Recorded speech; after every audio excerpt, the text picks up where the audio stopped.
I'm very, very excited about the virtue-based restorative discipline.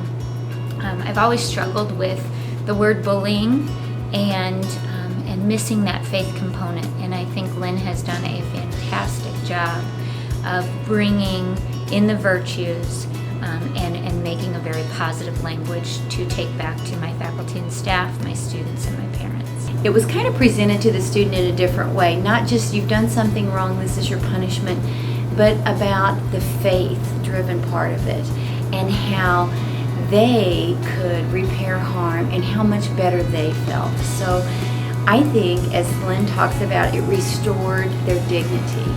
I love the VBRD because I think it really gives us the language tools that we need to address problems. I was noticing a lot of bickering in my class, and so in our class meeting we talked about the bickering, and I said, what virtues do you think we're not following here?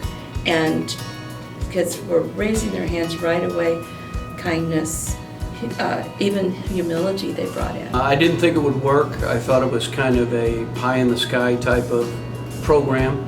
But as I started to implement it over the school year, I saw the class, which was pretty hardcore, start to transform. Because we were all working through the program together.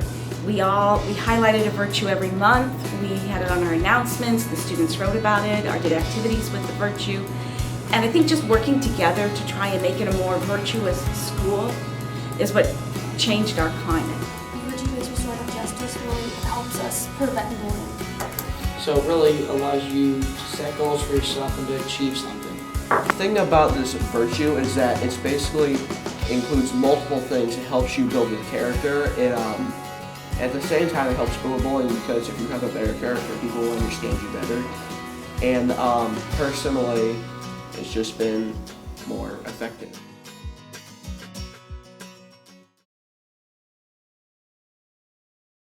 One thing that I've seen from the children, and therefore from the parents too, is it's talked about on the weekends.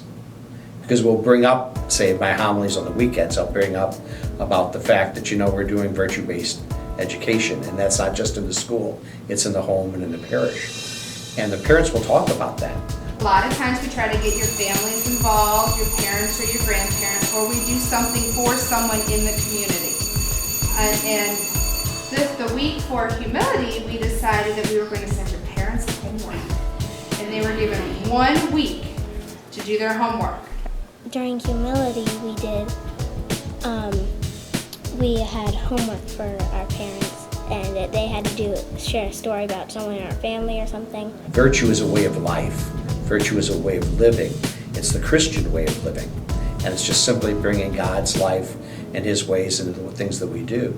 So I think that I've seen from our parents here, and I know I've seen it from our faculty and our kids, but I've seen it from our parents, that it's getting through to them. As we began to discuss virtues and to implement some of those virtues in my school, you could see the trickle-down effect. You could see teachers working, kindness coming forward. You could see students being impacted by that process of the way we address discipline, beginning with prayer. We work on our problems by saying this prayer, and then we go out in the hallway and we take turns talking it out, and if we need Mrs. Ashby to help us work it out, we come in and ask her, and it works. Okay, what's question number 2? The second part. Why did I do it? Why did I do it? So what did you do, and why did you do it? This is part of our life with God. We have weaknesses. We're not perfect people, but it doesn't mean we can't give what we do to God, and we acknowledge it, we own it, we say, I'm not perfect, but help me be better.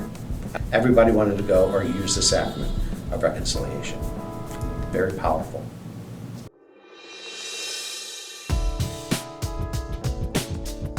The circle talk is very important, and the growth you see in the kids as they respect each other going around the circle, as they're able to open up, and that kind of thing is where I saw the most growth in the kids. Let's go over the rules really quickly, just to remind us of the rules. So everybody speaks only when they have the rock in their hand. Who has it now? Charlie. And he doesn't have to start, but if he wants to, he can. Only when the rock is in our hands do we speak, and we're going to respect everybody's opinion. Nothing that you say will leave this room. This is sacred table, sacred space. And I think these class meetings have helped that a little bit, because it's not all serious a lot of times. We laugh a lot. So I think unity has struck me the most.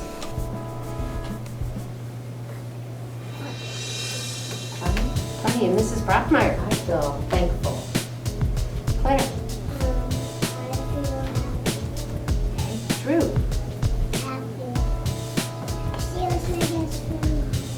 Okay, now let's end with our prayer. Dear Lord. We went around the circle and we had a little talking piece. We would all hold it and we would do something that we hoped for.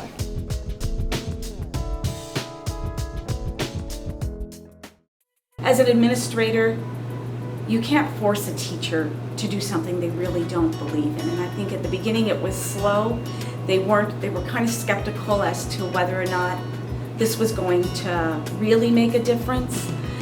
But I think as the year went on, their feeling towards the program also changed. They also saw it as an important component of who we are as a school. We have a child who has a pretty rough background. He was very outspoken, not only to the other students, but to some of the teachers. And I kind of took him under my wing, and I kind of leaned on him pretty hard the first half of the school year. And this was a kid that went from being a real antagonist in the classroom to being a kid that really helped me with other students, and quite often I would incorporate him in our conflict resolution, and he kind of became a second mediator for me. And the kids really, his status in the classroom went up simply because he was kind and gentle, and he went from using his skills and status in the classroom from doing bad to doing good. There was an instance where we'd already had a circle about a boy and a girl, and they had some issues as far as not getting along.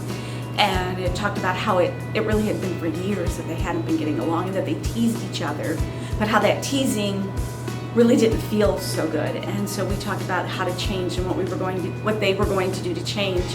And probably about 3 weeks later, they came running down the hall, and the boy was in front of the girl, and he was trying to stop her from coming and telling me about what happened. And he immediately said, you know, I didn't mean to do it. I lost my head. I'm sorry, but you know, I didn't have fortitude. I didn't think about what I was doing before I did it, and I am sorry that had happened. And so they started to take their own ownership for what was going on. It was kind of presented to the student in a different way, not just you've done something wrong, this is your punishment, but about the faith-driven part of it and how they could repair harm and how much better they felt. So I think, as Lynn talks about, it restored their dignity. My faculty and I have done a lot of research in looking for a program that's going to best meet our needs and our climate at the school.